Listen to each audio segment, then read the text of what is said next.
Last episode, we established what haunted locations actually are. 70% residual recordings, 20% intelligent entities, 10% time overlays, dimensional bleed-through, or investigator projection. We examined why most investigators completely misunderstand what they're encountering. Today, we're addressing the critical question nobody wants to talk about. What happens when you're not prepared? We've watched investigators walk into charged locations with zero protection. We've seen people attempt clearings without understanding what they're clearing. We've witnessed amateur groups provoke intelligent entities they have no ability to help. The results range from energetic attachment and draining that lasts months, psychological destabilization from consciousness boundary violation, physical effects from sustained exposure to hostile entities, and in rare cases, full possession requiring professional intervention. This isn't entertainment. This is consciousness work in hostile territory. If you investigate without protection, you will get damaged. Not might, will. If you live in a genuinely haunted location without clearing protocols, the accumulated effect will destabilize your life. Today we're covering advanced protection for investigators entering charged locations, how to clear residual energy without expert help, proper protocols for assisting intelligent entities with transition, along with when a location requires experienced practitioners, not amateurs, and why some sites should never be investigated at all. This is practical, applied consciousness work. The theory matters, but implementation is what keeps you safe. This is the Void experiment. Let's talk about protection. Rule 1. If you don't have protection, don't investigate. Not be careful, not say a prayer. Don't go. Here's why. Charged locations contain residual energy carrying trauma signatures that can attach to your field, intelligent entities that may be confused, hostile, or desperate, seeking embodiment, non-human consciousness that doesn't care about your well-being, dimensional thin spots where things from adjacent realities can cross through, collective thought forms built from decades of fear expectation. When you enter unprepared, you're walking into a consciousness battlefield without armor. Basic protection, 3 layers. First layer is personal energetic boundary. Before entering any charged location, grounding, stand barefoot if possible. Visualize roots extending from your feet deep into earth. Feel stable, anchored, unmovable. Sovereignty declaration.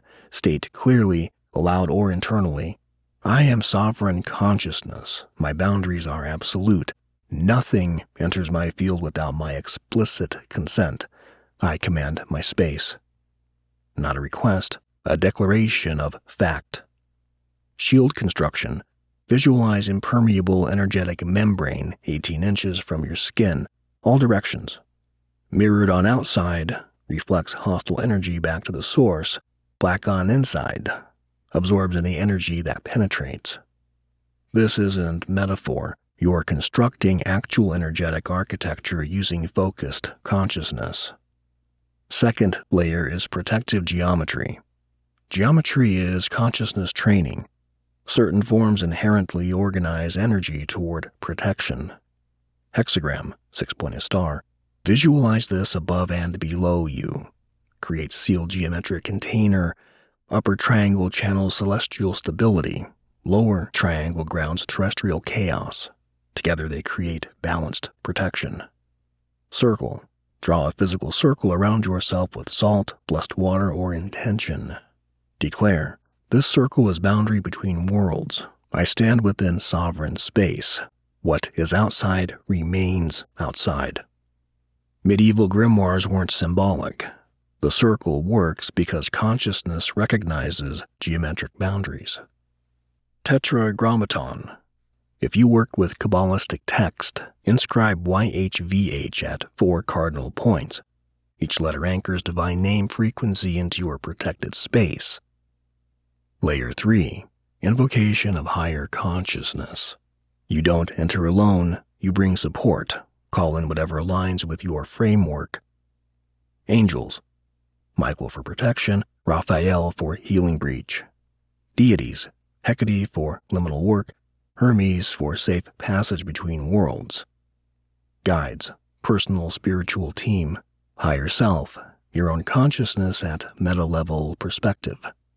State clearly, I request protection, guidance, and sovereign support for this work. Guard my boundaries, alert me to danger, assist with safe passage. Then listen. If you feel immediate resistance, wrongness, or warning, abort the investigation.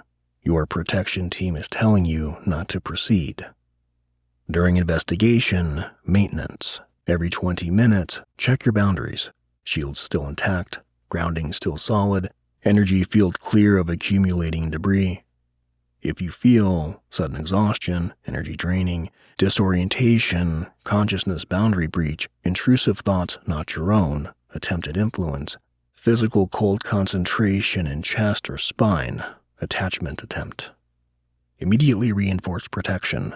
Visualize a shield blazing white gold. Restate sovereignty. Command anything attached to release. If symptoms persist, leave. Don't try to tough it out. Exit, ground, and clear yourself before returning. Post-investigation clearing. This is critical. Most investigators skip this and carry contamination home. Immediately after leaving a location, salt bath or ocean swim. Salt breaks down accumulated energetic debris. Palo Santo, or smoke cleansing. Pass smoke over entire body, especially your head, chest, and hands. Consumption of dense food grounds consciousness back into physical form, protein, salt, fat. Statement of release. I release all energy not mine. I return all consciousness to its source. I reclaim my sovereign field. My boundaries are sealed. And within 24 hours, a full energetic audit. Check for holes in the field, attachments, energetic cords. If you notice persistent symptoms, seek an experienced practitioner for clearing. Don't wait. What investigators actually do: show up, walk in, film for 3 hours, leave. They post their video evidence or live broadcast. No protection, no clearing, no sovereignty practice. And then complain of a paranormal hangover and wonder why they feel drained for weeks, have nightmares, experience relationship chaos, or develop unexplained health issues. The contamination from one poorly protected investigation can affect them for months. This work is real. Treat it accordingly. Residual hauntings, the 70% that are recordings, not conscious entities. Good news, you can clear these yourself without expert help. Bad news, most clearing attempts fail because people don't understand what they're actually clearing, what residual energy actually is. Traumatic or highly emotional events create energetic imprint on physical space. Think of it like this. Intense emotion is high-frequency energetic discharge. When sustained or extreme, it affects the local quantum field. The emotional signature literally imprints on environmental materials, especially crystalline structures, quartz, granite, limestone, water, high conductivity, metal, which holds electromagnetic signature, and wood, organic material, retains bioelectric fields. The recording sits in the material. When environmental conditions match original imprint conditions, it plays back. You feel the trauma, you perceive the event, but there's no consciousness there, just preserved energetic signature. The 4 stages of clearing protocol are: Stage 1, identify the recording. Before clearing, understand what you're dealing with, like what emotional signature dominates: fear, rage, grief, desperation. Where is it concentrated? Specific room, object, structural element, and what triggers playback: the time of day, weather conditions, the presence of people. Walk the space in a protected state. Notice where you feel density, cold spots, emotional heaviness. That's where the imprint is strongest. Stage 2, disrupt the recording. Recordings persist because they're stable patterns in material substrate. To clear them, you disrupt the pattern. The methods are sound, bells, singing bowls, drumming, clapping. Sound waves physically disrupt crystalline structures holding the pattern. Walk through space creating sustained sound, especially at imprint concentration points. Salt. Leave open bowls of salt in affected areas for 72 hours. Salt absorbs energetic debris, destabilizes recordings. After 3 days, dispose of the salt away from the property. Don't pour it down the drain. It neutralizes an earth. Running water. If possible, run water through or near affected area. Water is consciousness solvent, breaks down fixed patterns. This is why hauntings near rivers or springs are less stable. Sunlight. Open all windows. Let direct sunlight flood the space for several hours. UV light degrades energetic imprints, just like it fades photographs. Stage 3. Introduce new frequency. Nature abhors vacuum. If you clear an old pattern, a new pattern will form. Control what the new pattern is. Blessing. State clear intention. This space is cleared of all past trauma. This space holds only peace, safety, and clarity. This is sanctuary. Incense or sacred smoke, frankincense, copal, myrrh, these carry high-frequency signature that overwrites trauma pattern. Music or sacred sound. Play uplifting music, mantras, or binaural beats in space for an extended period. You are recording over the old pattern with a new one. Plants. Living consciousness in a space continuously generates new energy. Spider plants, pothos, and rosemary are particularly effective. Stage 4. Seal and maintain. Once cleared, you want to prevent re-imprinting by using protective symbols. Place a threshold, doors, windows, corners. Your options are salt, renew monthly, protective sigils, research or create your own, and mirrors facing outward, reflects energy back. There is regular cleaning maintenance, weekly smoke clearing, monthly salt refresh, quarterly deep cleaning with intention.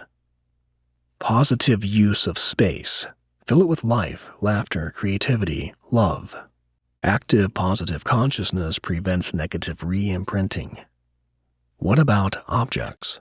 Sometimes the recording is an object, not the building. Antique furniture, inherited jewelry, purchased items from estate sales.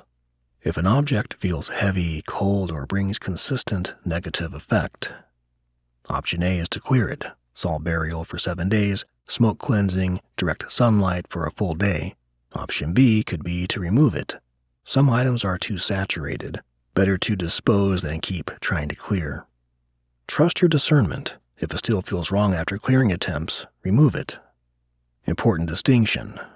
This protocol works for residual energy only. If you're dealing with intelligent entity, conscious presence that responds, interacts, shows personality, clearing protocol won't work. You'll just piss it off. For intelligent entities, you need transition assistance, which we'll cover next. Intelligent haunts, the 20% that are actually conscious entities stuck in a physical location.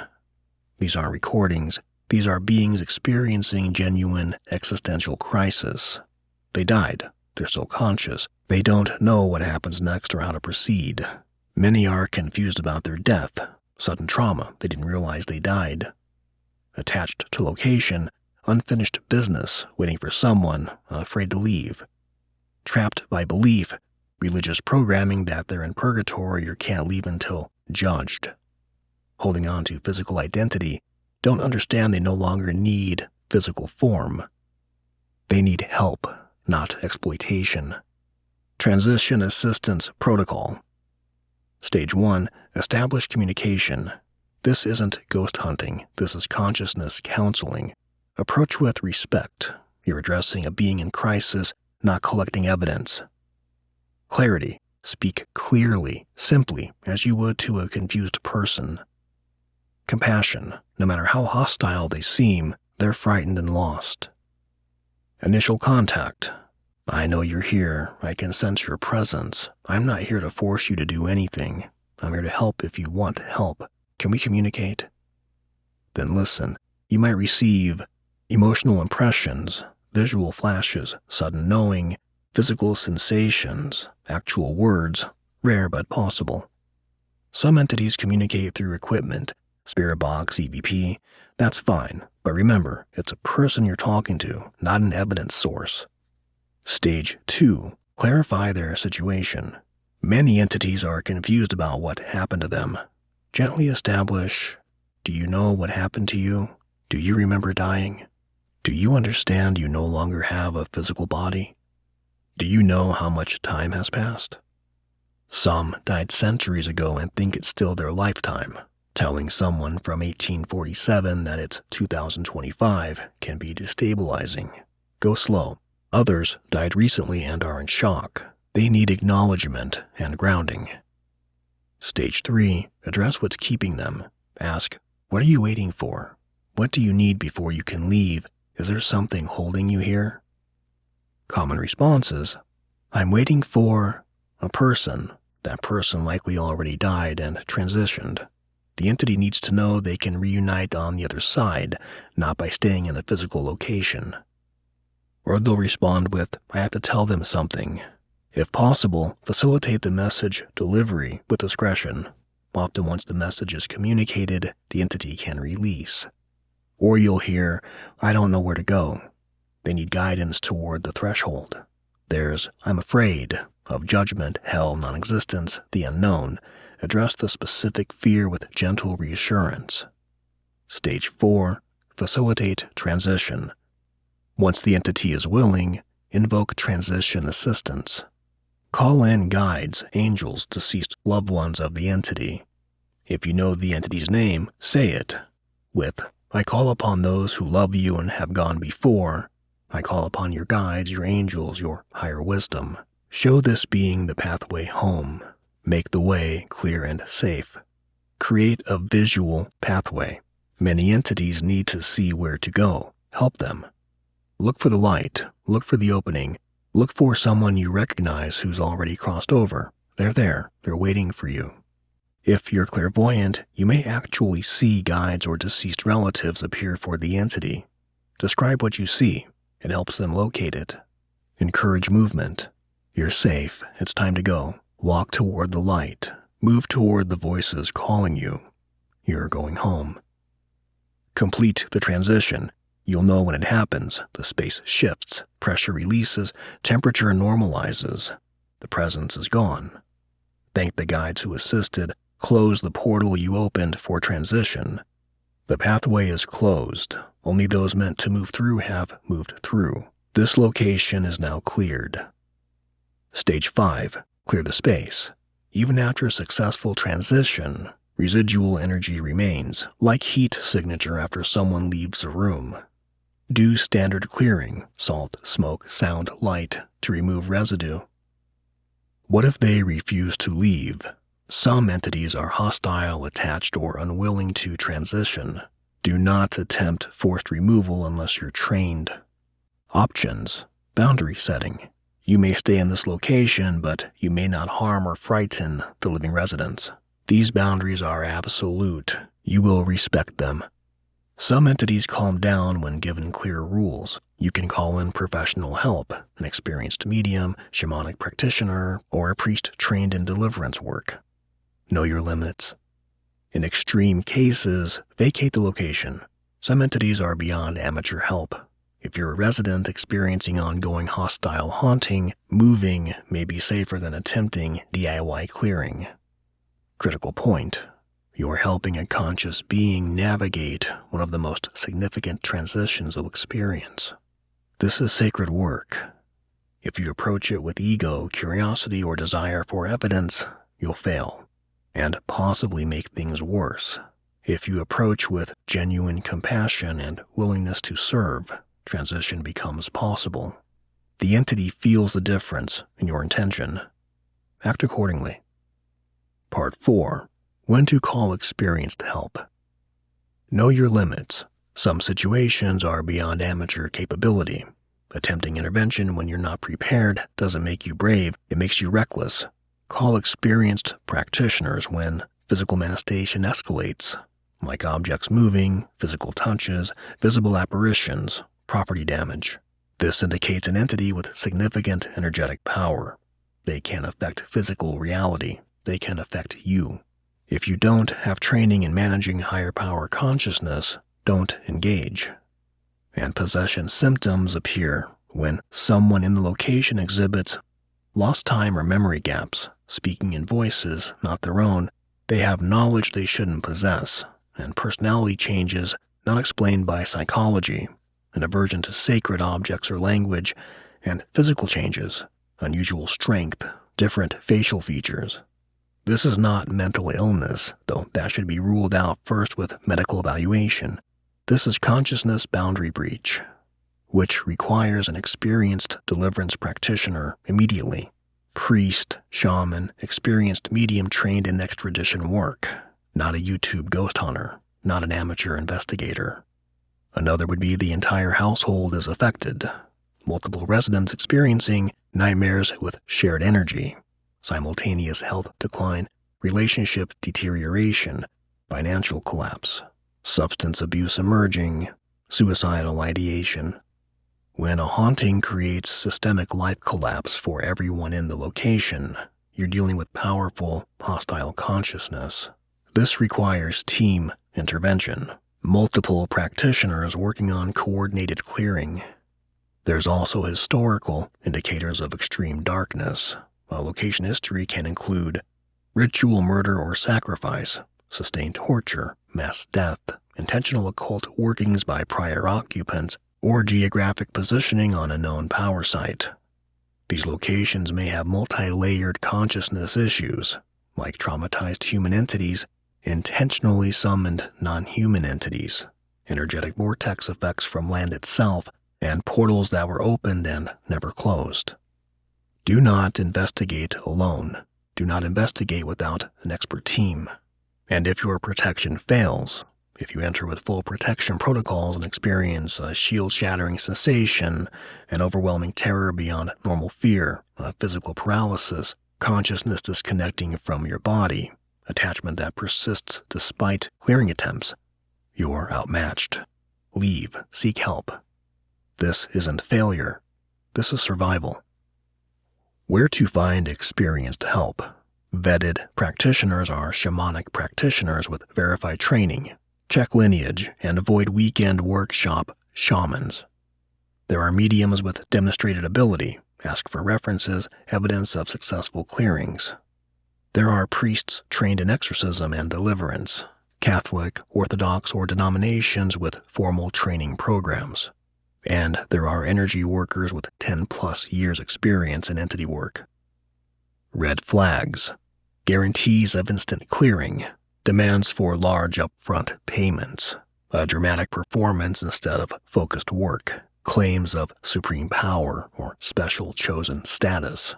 And unwillingness to explain their methods. Real practitioners are humble, clear about limitations, transparent about process, and focused on helping rather than performing. And some locations should never be investigated. Sites of active occult practice by skilled practitioners. You don't know what you're walking into. As well as sites with known high entity density with violent history, concentration camps, mass execution sites, ancient battlefields. Locations where multiple investigators have been seriously harmed. And places that feel fundamentally wrong, even from outside. If every instinct screams, "Don't enter," listen. Curiosity is not worth your sanity, health, or life. Some doors should stay closed. Next episode, we're going deeper into non-human entities, the ones that were never human, never embodied, operating on completely different consciousness architectures, elementals, thought forms, archonic intelligence, and why contact with these requires different protocols than human entity work. If you're investigating, protect yourself properly. If you're living in a haunted location, clear it correctly or get help. If you're in over your head, admit it and call someone trained. This work is real. The consequences are real. Navigate with skill, humility, and respect for forces you don't fully understand. Welcome to the Void Experiment. The entities are conscious. The protocols are proven. We highly suggest you use them.